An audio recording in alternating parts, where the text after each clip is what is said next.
I spent a lot of time trying to figure out how to share the information I'm about to share with you, and I decided the best way would be to tell you a story about how and why I exist on social media today.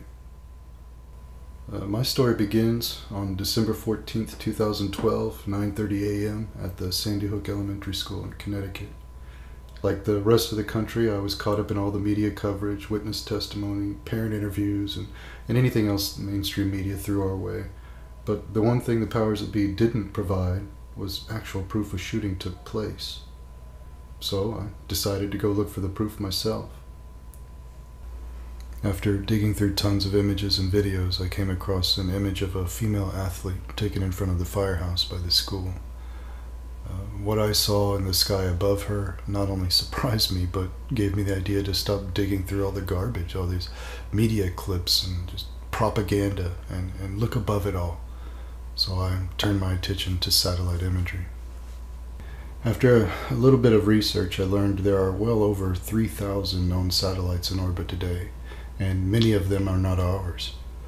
Knowing what I can see through Google Earth and knowing just how many satellites are constantly watching every inch of this Earth, I was confident we should be able to verify or debunk the official narrative fed to us by mainstream media and the US government. We should be able to answer many questions like, did over 500 kids really get evacuated from the school that day, from 10 a.m. to 10:30?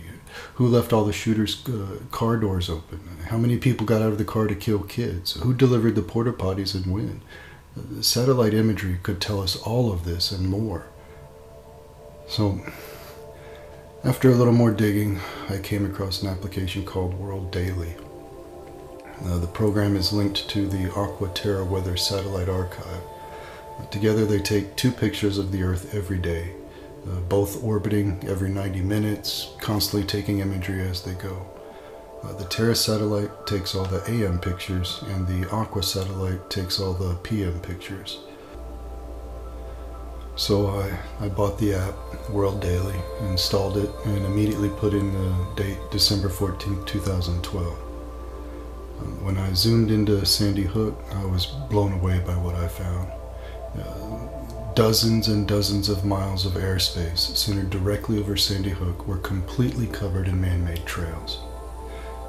As I went on to try to explain these trails, I searched daily flight paths every few days, but the traffic wasn't even close to matching these patterns, these trails.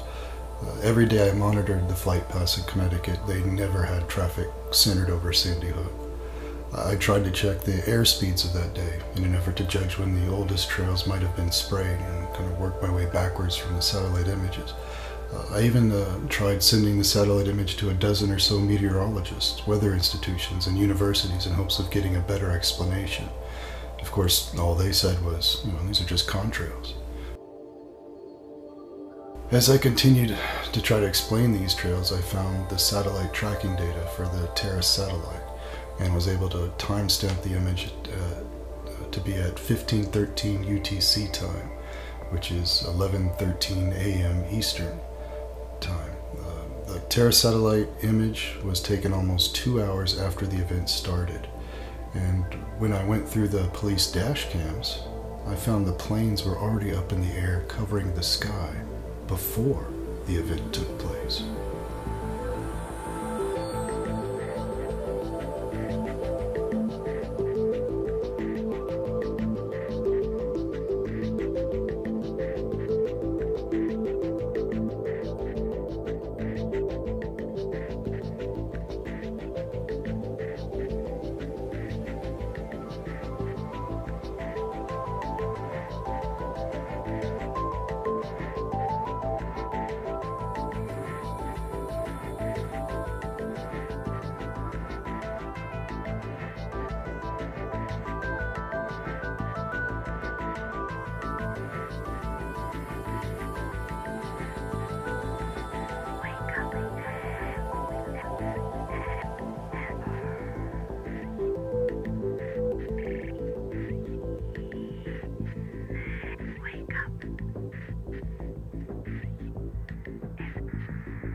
And for all you coincidence theorists out there, I've actually scanned every single day of satellite imagery starting from 2010 through 2011, 2012, 13, 14, 15, 16, 2017, all the way up to today. Altogether, I've scanned over 5,000 daily images taken over Sandy Hook, and December 14th, 2012 is the only day in satellite history these trails appeared. So apparently, I wasn't the only one who thought satellite imagery could debunk the official narrative.